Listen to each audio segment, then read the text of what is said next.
Alright, these are your the bellow boot that needs to come off. This is your 7/16 or 11mm socket, basically. And then wind that out and see how fast that goes. That's why I like this tool. And I will usually just loosen this one. Sometimes it's not always necessary to take it off, but it is to twist. You might need to twist it to break it free. And just kind of push that out of the way. Chunk of rag down in there. It's always a good practice to kind of keep things from dropping down in there or whatnot. I'm going to have to go grab one. I've recorded. I found a t-shirt. Just kind of throwing that around there, just making sure everything. I don't know whose t-shirt it is, but you know. Alright, now we'll go to our 10mm socket. Sometimes these come off easy, sometimes they don't. And this one came off easy. And usually on this bolt here, I always put back in there and just kind of hand tighten it back down so that it doesn't get lost. And then the intake bolt. Okay. And this truck's got a boost cable, boost sensor line here. This one's real easy. A lot of them aren't. Usually you got to have a little bit of a ratchet or wrench it or something like that. But this one just unplugs because you push in. It's just got like a little compression fitting you pull out. Real easy. Most of the other ones you just get a wrench and pull off and just kind of tuck it off to the side. This one's zip tied. I usually bend these up just to touch out of the way. And I move everything over to the side when I get over there. And the gasket stayed together just fine. Okay, now we're going to the bell crank. And these usually are tight, so this is usually you'd have to get a ratchet and jump on these with a ratchet, but these have been on and off several times, and it works just fine with my little 3/8 gun, so that's usually not the norm. Just basically get this, and then you're going to get a little plug underneath there. And just grab that plug, push in the little detent on it, and pulls right out. Another thing too, usually some trucks, and don't be surprised if you see them on these intakes, I forgot to mention that, they have a little snap right there. That wire harness or whatnot, this little wire harness hangs onto that. You can usually use a screwdriver, something, pry that out.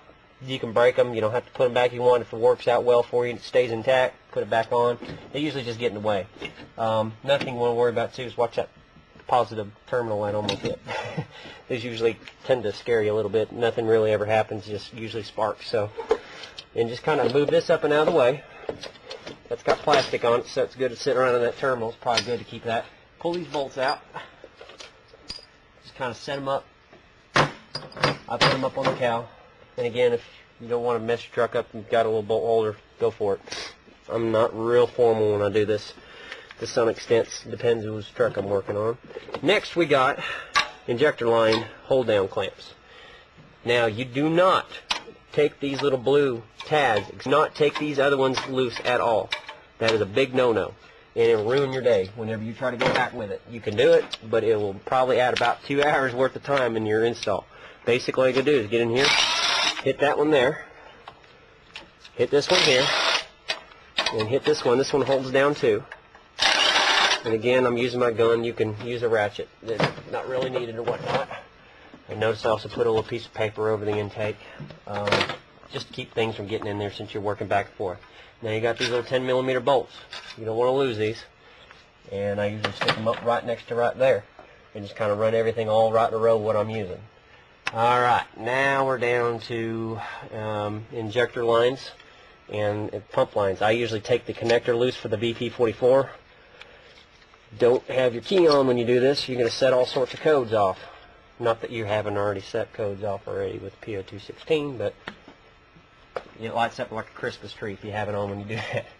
Let's see here. Now we got to do injector lines. We need 19mm wrench, ratchet, or wrench, I'm sorry. And let me go grab that and we'll be right back. Go. Alright. I basically go through and I loosen all these up.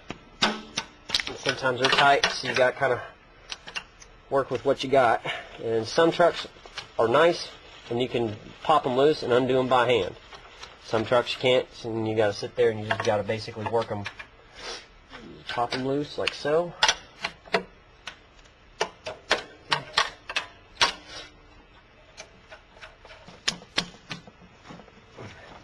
And these will get. I got to lean on this one a little bit.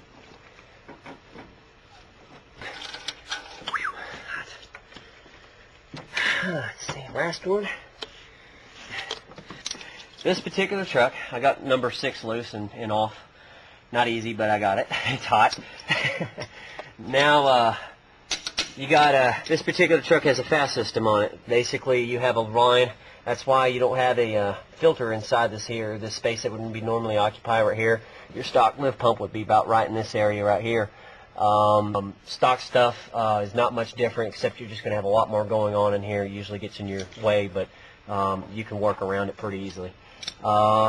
Basically, you got this stock line, which is 18 millimeter, I believe, for at least the fast system. I want to say the stock one is 17, but don't quote me on that. I wish I had one here to tell you, but you know, I imagine you can figure out which wrench you're going to need if you get a full set. And obviously, right now, for a second, I'm going to have to get something to catch the diesel. You can go ahead and get a drip pan underneath there so you can catch the diesel that's going to spill.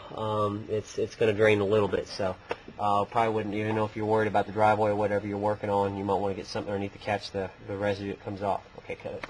Go ahead. Okay, so I take that loose, and obviously see the diesel draining out. I don't know if you can see that or not. You just kind of let it do its thing, and it runs out pretty quick. And you want to get over here to the return nut, which is 19 millimeter or 3/4. This is return line going back to the tank. You just want to basically just take it loose and undo it by hand. And this line moves out of the way pretty easy once you get it loose. There we go. Now you usually move it to just the other side of the power steering pump reservoir. And it just kind of holds up, tucks nice and neatly up in there. Don't put too much stress on this line, but it moves pretty easy to stick up in there. You don't want to bust into gaskets or anything in the back. Pretty durable though. Alright, now we got our lines right here that connect to the VP-44. And you take these off in a set of 3s. This is where your stubby can come in handy if you can get them loose, which sometimes are tight, which I go back to the big one. And just kind of work them loose, and you'll go in order here. I don't know if you can see which one I'm working on, but it's basically number, you follow it up here, this will be number 2. Still, I can't get it with a stubby, so I come back with the big one. You just got to kind of just hold your mouth right and just get it where you can get a good grip on that head, and just kind of, there you go. And again, you do the same thing with the bottom one. Just kind of get on it and pop it and drop the wrench. Now the first 3 should be loose. That you already loosened these before, whenever we went down the lane. Basically take those out, and you got your 3 lines. Remember I said not to take these loose. This is why. It keeps them all in order.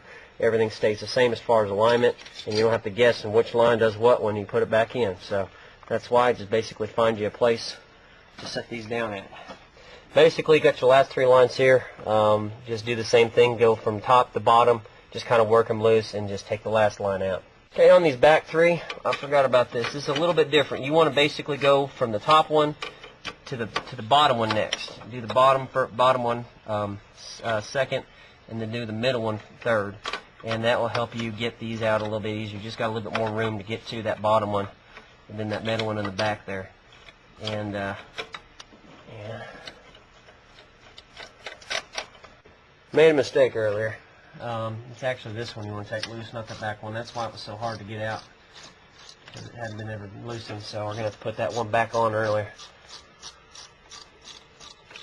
I don't walk on water, so I can't make mistakes. So so basically, that's the nut hold down. It's on this little bracket in the back. So the first one, I'll have to edit that out. So whenever I'm talking about it now, you won't know what the heck I'm talking about, because I'll edit it out of the tape. So take this one loose, and it should come off fairly easy, since this is the last thing holding injector lines on.